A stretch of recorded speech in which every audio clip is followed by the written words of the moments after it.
जिव्हाळा अपंग मती विकास संस्था संचलित जिव्हाळा मतिमंद मुलांची शाळा सोलापूर व जिव्हाळा शेतकरी कर्मशाळा अंत्रोळी या दोन्ही शाळांचे वार्षिक स्नेहसंमेलन 2026 डॉक्टर निर्मलकुमार फडकुले सभागृह सोलापूर येथे शनिवार दिनांक 10 जानेवारी रोजी उत्साहात पार पडले।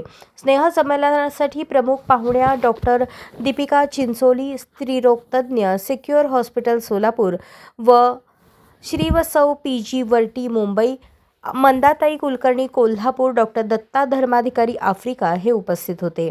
डॉक्टर हेलन केलर आणि लुई ब्रेल यांच्या प्रतिमेस प्रमुख पाहुण्यांच्या हस्ते अभिवादन करून पुष्प अर्पण करण्यात आले। संस्थेच्या अध्यक्षा डॉक्टर अस्मिता बालगावकर, सचिव अण्णाराव राजमाने, उपाध्यक्ष आशालता राजमाने, मुख्याध्यापक कल्पेश नष्टे यांच्या हस्ते प्रमुख पाहुण्यांचे स्वागत करण्यात आले। वर्षभरात झालेल्या विविध क्रीडा स्पर्धांमध्ये सहभागी विद्यार्थ्यांचे बक्षीस वितरण करण्यात आले। तसेच पुनर्वसनातील काही यशस्वी उदाहरणे म्हणून जिव्हाळा शाळेतील माजी विद्यार्थी जे सध्या समाजात विविध कंपन्या आणि संस्थांमध्ये स्वतंत्रपणे उत्तम कार्य करत नोकरी करत आहेत अशांचा संस्थेच्या वतीने सत्कार करण्यात आला। प्रमुख पाहुण्यांमध्ये प्रामुख्याने डॉक्टर दीपिका चिंचोली यांनी आपले मनोगत व्यक्त करताना त्या म्हणाल्या, जिव्हाळा संस्थेचे गेले 45 वर्ष कार्य इतके सुंदर चालू आहे की कधीही मी आपल्या सहकार्यासाठी तत्पर असेन। सोलापुरातील एक अभिमानास्पद कार्य करणारी संस्था म्हणजे जिव्हाळा। त्याचबरोबर वर्टी सर यांनीही आपले मनोगत व्यक्त केले। त्यानंतर उद्घाटन आणि बक्षीस समारंभाचा कार्यक्रम झाला।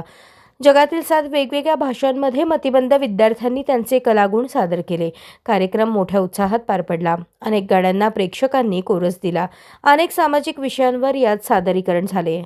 साऊ पेटती मशाल, पोषण आहार गीत, विज्ञान गीत आदी वेगवेगळ्या 20 बहारदार गाण्यांनी प्रेक्षकांना खिळवून ठेवले।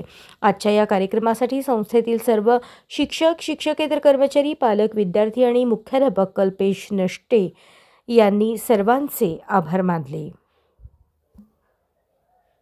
अशाच नवनवीन अपडेटसाठी जनता राज्य न्यूज चॅनलला सबस्क्राईब करा, लाईक करा आणि शेअर करायला विसरू नका।